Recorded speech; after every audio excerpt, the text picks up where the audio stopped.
So make a motion that the board conduct a survey of 7th and 8th grade parents. I'll leave it at that. Oh, I'm sorry, regarding high school issues. I'll second it for discussion. So what type of, are these general questions? What are you thinking about for a survey? Well, I think obviously the board would have to agree on the questions. I think some of the biggest things would be where they want their kids to go to high school. I've heard a lot about people not wanting to give up Manchester.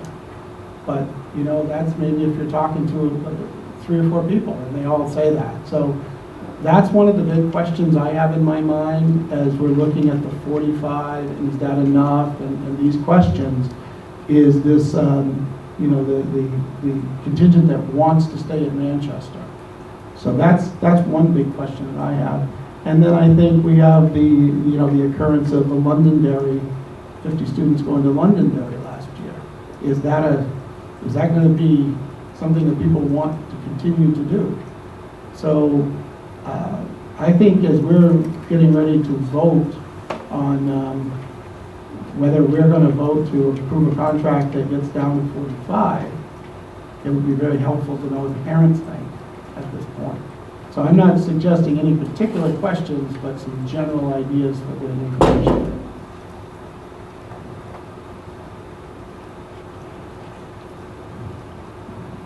I mean, my first reaction is information is always good.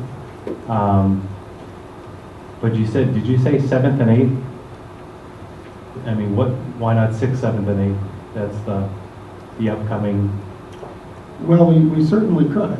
I'm just thinking yeah, the middle school. I wouldn't be opposed to that. Frankly, I was kind of making the motion here off the top of my head. So yeah, it really would make sense to do the middle school. So I'll make a motion to amend the motion to say to include 6th grade. So now the question I have is. I didn't get a second. Oh, I'm sorry. I'll second that. Okay. We have to vote on the amendment to the motion or not. Well, we can discuss the amendment. Yeah, my discussion isn't just for the amendment. Okay. Can you call the question? Would there be no further discussion on the amendment to the motion? We'll call the motion to a vote. All those in favor signify by saying aye. Aye. Aye. Aye. Amendment carries 5-0. So now that Madam Chair. Yes, Mr. Liscard, then Dr. Littlefield. So now we're talking 6th, 7th, and 8th, a survey. And I mean, we're talking roughly 500 people here. What do we do with that data? In other words, you've got 500 surveys, let's say.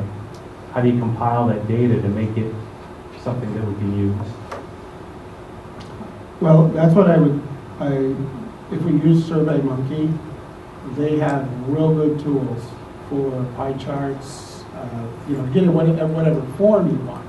What we use it for, well, my thing would be, you know, are we doing the right thing? If we saw some numbers that were really not what we thought, that were really supportive of something way different, I think we can anticipate that we may, number one, not be doing the best thing, and number two, we may not have the support for the contract. So as we're in negotiations, taking that information may affect how we want to negotiate. Now, we may also hear back that people are going, hey, I'm glad you finally picked Pinkerton and let's go. And that may alleviate some of the concerns that people have with the lower number, with the 45 or whatever the number is. So that's the kind of stuff that I'm interested in. And in the recent survey I did, I found the comments to be fascinating. Because when people are anonymous, they're willing to really tell you how they feel. So I think that can be a benefit to us as board members to see, what people are thinking, and, what their concerns are, because after all these kids are gonna be affected by whatever we do, so. Yeah, my 2 cents is not whether you should do a survey or not, but believe it or not, I get contacted by parents who have youngsters in kindergarten. So, just question whether 6th, 7th, and 8th grade is narrowing your population a little too much. I would say 2 things. I would say, oh, sorry, should I speak? I have Dr. Littlefield's concern, as well as, again, David, I know you were talking about an indicator of the overall vote. We got a lot of folks that don't have kids. And then we also have kids that cover K through 8. I would say, when you speak about the fact that people do it blindly, I think that's a detriment. I think people do stuff that they can do anonymously and do online that they won't do face-to-face, but don't have the courage to do it face-to-face. And I think folks get a little bit carried away, and I don't think that's useful, and I don't think it's productive, to be truthful with you. Madam Chair, I'd like to amend my motion to add to, instead of saying 6th, 7th, and 8th, to say K through 8. If I get a second, I'll speak to my motion. I'll second that. Well, actually, I'll wait till the amendment is up or down so that I can speak to the main motion. I'll call them, with there being no further discussion on the amendment, I will call the amendment to a vote. All those in favor signify by saying aye. Aye. Aye. Aye. Amendment carries 5-0. May I speak to the original motion? Yes. Phil, just to answer your question, I understand that when people are anonymous, they can say things, but there's also a lot of people that succumb to pressure of even coming to talk to people here, or the pressure of the public and other factors that are going on. So I tend to think that if we're sending something to someone that's anonymous, we're going to get a better take of how they really feel. If the way they really feel is not what we deem appropriate, well, that may upset us, but I don't think it changes the fact that that's how they really feel. The other thing is, if I understand that there's other voters in the town that this is going to affect, but the problem with doing an online survey is, if you don't have targeted email addresses to send it to, it's very easy to get hacked and to get passed around, and you could have people in Florida taking this thing to try to, people sending it to their friends to say, hey, do this, and all of a sudden the survey gets way out of whack. Mm-hmm. And that actually happened to me about 2 years ago, so I watched it happen.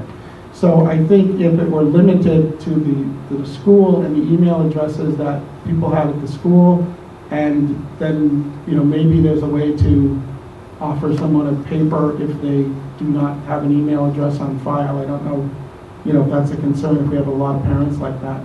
But so that's my thing. I think asking them to be anonymous we might get better data than asking them to come here and speak in front of us.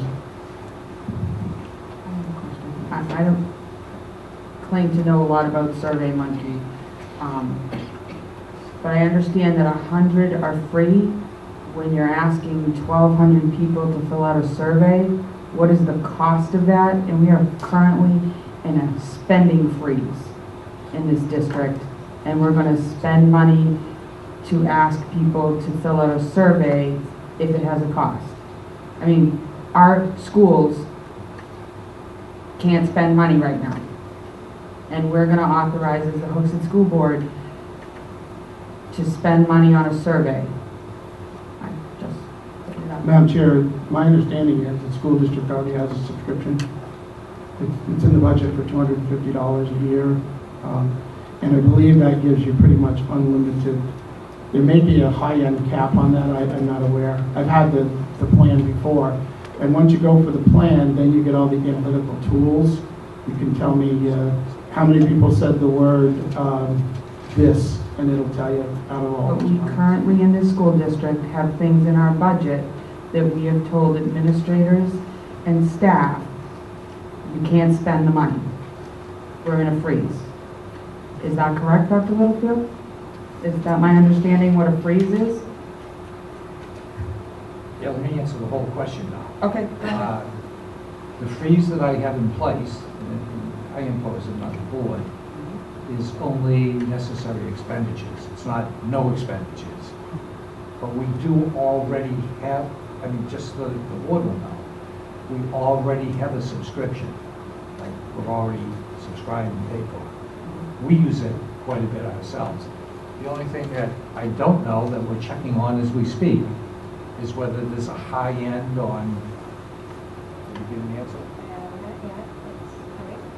As soon as we get the answer, we will let you know. I just wanted to be mindful of where we are fiscally at this point in time. And if I may, that, I'm sorry. did you I apologize for interrupting, but That's fine. that information has just been transmitted electronically. It's unlimited.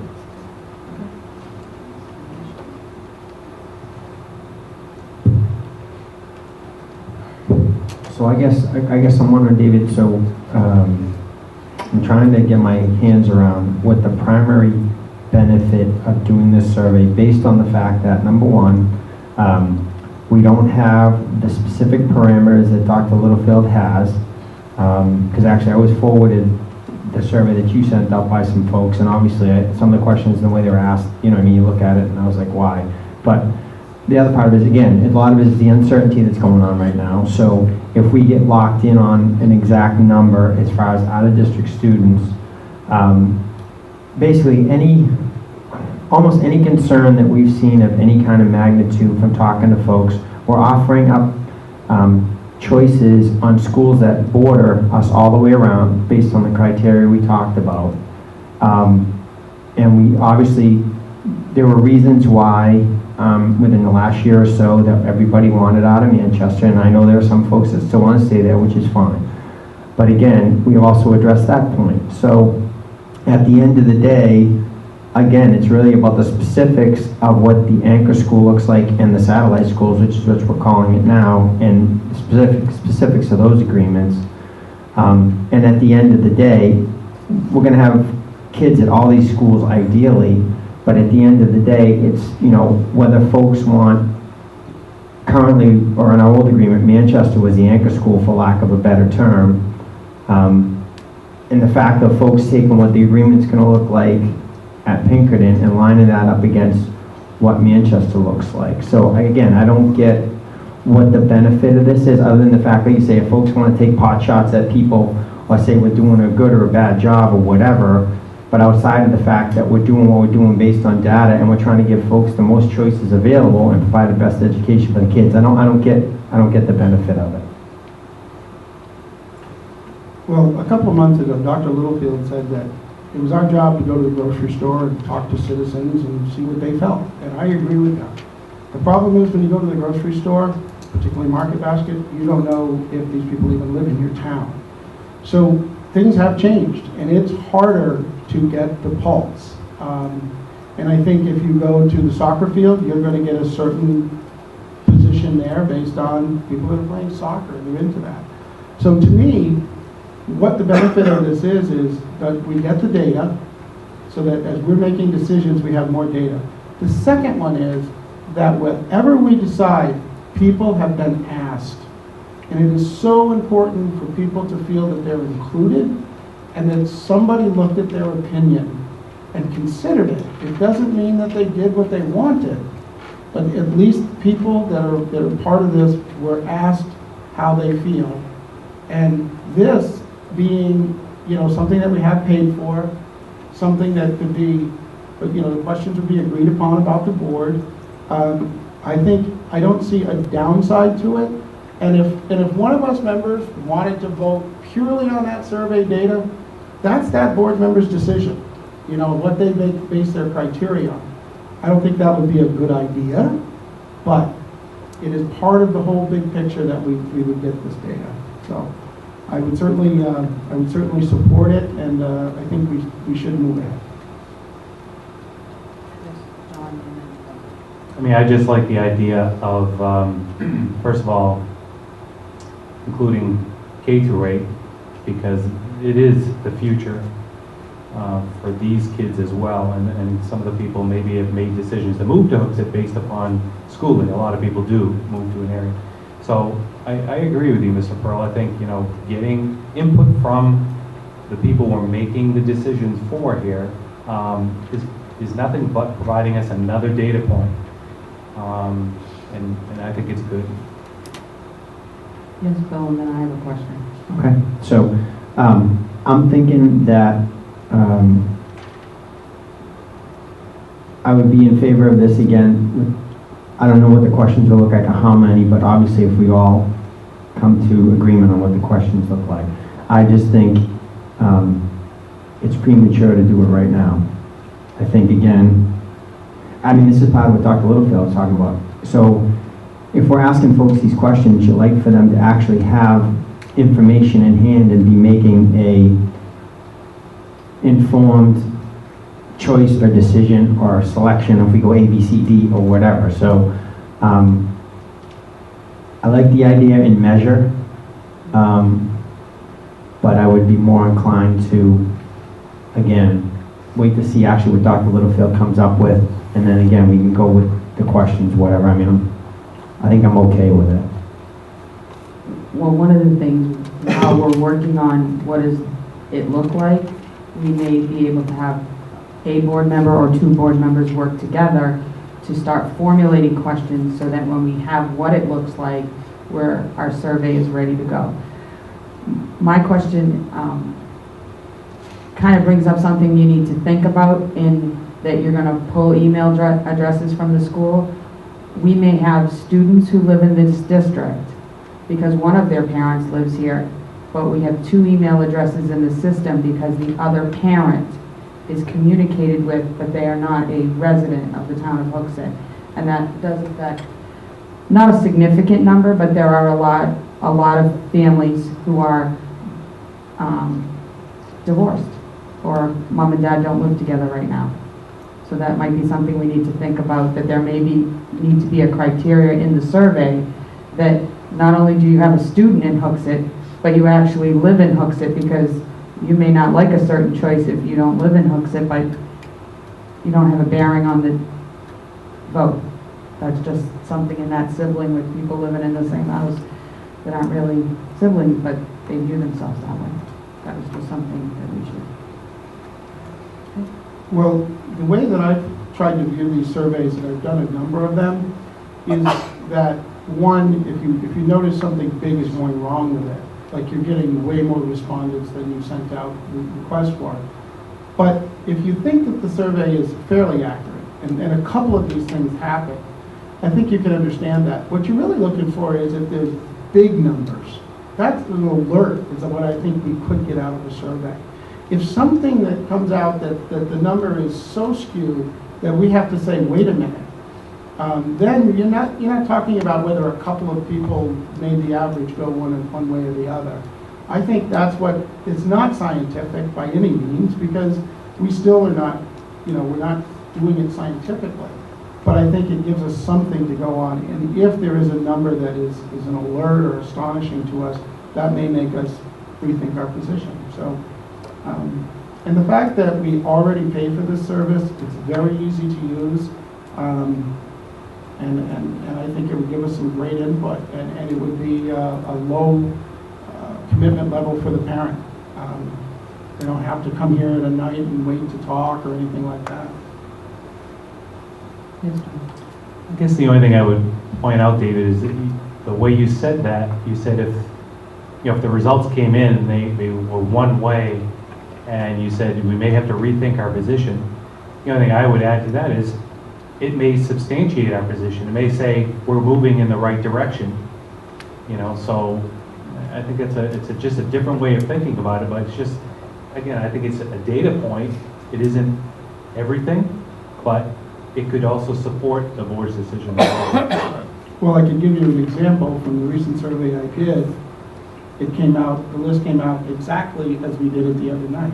And I thought that was very interesting, that people rank things, out of 100 random people, ranked it the same way of importance as we did. So, yes, in that sense, it kind of made me think, we were on the right track. So, and there was another question that was an exact tie, and I thought that was very interesting. So I think it's interesting stuff to digest. It's not a vote, it's for our consideration. Yes, Mr. Dunn. So along that vein, could we, I don't know, say, include this as part of our to-do list? Or whatever we're calling it now?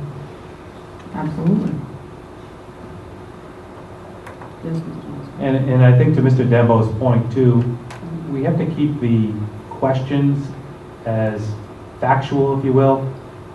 You know, nothing against your personal surveys, David, but you know, we don't want to, hey, do you think the board is lousy? You know what I mean? The stuff that's going to draw ire out of people. I think we just want to stick to the facts that's going to help us make a decision as a board moving forward for the community. I mean, I think we can do that. We can scope it that way, and I think it'll help us. I think we might be down to 3 questions. I mean, this is not an extensive thing. I think because we don't want to get into a lot of hypothetical situations and say, would you support this? Because I don't think that's right. But yeah, I think it's going to be very limited because it's a limited scope of what we're talking about. And like Mr. Dumbo said, we don't have choice A, B, and C to pick from right now. But I think we could certainly get an idea of, you know, what school they feel is the best. I think the Manchester connection, as I said before, is something I'm really curious about. So I think it could be very simple. And if you allow a comment field on the simple survey, then people could kind of extrapolate into something that they wanted to talk about. And we could read that if we wanted to, so. I'd like to move. I'd like to move the question. Okay, all those in favor of moving the question, please signify by saying aye. Aye. Could you restate the motion, please? Because we've had 2 amendments to the motion. I just want to make sure everyone's clear. The motion,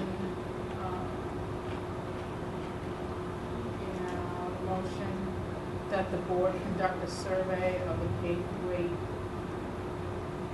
8th grade parents regarding high school issues. All those in favor signify by saying aye. Aye. Aye. Motion carries 5-0.